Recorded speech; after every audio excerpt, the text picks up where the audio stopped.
기억하지 않는 역사, 기록하지 않으려는 역사는 다시 반복된다. 여순 사건으로 지리산으로 숨었던 남로당 잔병들은 빨치산 활동을 하며 지리산 인근 마을을 보급투쟁으로 삼아 빨치산 생활을 영위해 나갔으며 그로 인해 순수한 마을 주민들이 오명을 쓰고 많은 희생을 당하게 된다. 산청군 시천면 곡전마을 시천 3장 희생자는 1949년 7월 18일 민간인 복장을 한 빨치산 대원이 4대꼴의 빨치산들이 나타나 마을 사람을 사살하고 약탈을 하고 있다며 거짓 신고를 한다. 배속된 지 얼마 안 돼 지형을 잘 몰랐던 국군 5사단 3연대 2대대는 소대 병력을 군용 트럭에 실어 출몰 지역으로 이동 중 곡전마을 입구 신천리 옆 설통바위에 매복해 있던 빨치산 유격대에 의해 몰살을 당한다. 이에 3연대는 보복을 하듯 시천면 신천리 강변과 신촌국민학교, 덕산중학교와 덕산사리 농해창고 뒷산, 삼장면 평촌리 가마골외 산간마을과 골짜기에서 빨치산에게 협력하거나 좌익 활동을 했다는 이유로 연행과 고문 후 집단 사살 또는 현장에서 직접 사살된 희생자 수가 수백 명이 넘었다. 50년 1월 5사단 3연대가 최전선으로 이동하기 전까지 벌어진 일이다. 지리산 지구 전투사령관의 5사단 김백일 대령, 제3연대장 함준호 중령, 3연대 정복과장 심시곤 대위, 제3대대장 조재미 소령, 제2정보관 정혜운 중위, 보급관 홍영옥 소위, 제8중대장 지정품 대위, 국토방위의 신성한 의무를 수행한다는 명분 아래 비무장 민간인을 적법한 절차 없이 무자비하게 학살한 것은 반인륜적 행위였다.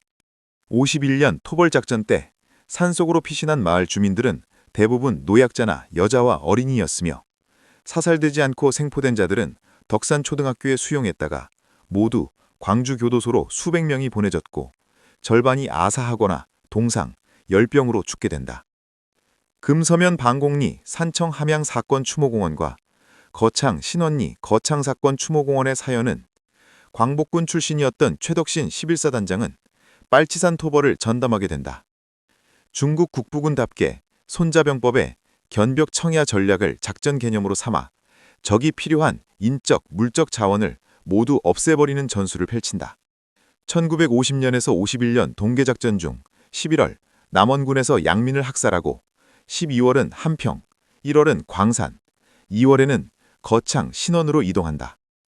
1951년 5일 3대대는 신원면 일대를 3일 만에 수복했지만 신원지서가 빨치산 공격을 받는 사건이 발생하자 연대장이었던 오익경 중령은 휘하 3대대에게 작전명을 하달한다. 작전 지역 안의 인원은 전원 총살하라. 적의 근거지가 되는 건물은 전부 소각하라. 적의 보급품이 될 수 있는 식량과 물자는 후송 또는 소각하라. 51년 2월 8일 산청군 금서면 가현, 반곡 자해리와 휴천면 점촌, 유림면의 서주마을 등을 돌며 주민 705명을 학살하고 11월 거창 신원 인근 지역을 돌며 719명을 학살한다. 아무것도 모르는 14세 이하 어린이가 359명, 61세 이상의 노인이 74명이었다.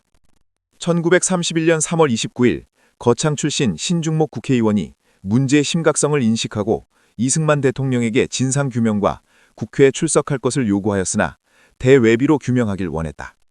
2월 26일 신성모 국방장관, 현병사령관, 경남경찰국장은 현지 조사를 실시하고 별도로 내무부는 장영복 경무관, 법무부는 김준현 장관의 지시로 부장급 검사 2명이 각각 현지 조사를 하였으나 조사 내용은 모두 달랐다. 다시 조사를 하기 위해 내무, 법무, 국방조사단이 3월 3일 거창 신원 현장으로 출발하였으나 거창군 남상면과 신원면 사이 공비를 가장한 군인들의 총격으로 거창 경찰서로 되돌아가고 만다. 한동석 대대장과 거창 경찰서장, 형사, 신원면장과 주민 등 12명을 증언 조사를 벌였으나 김종원 대령의 방해로 사건의 실체를 밝히지 못한다.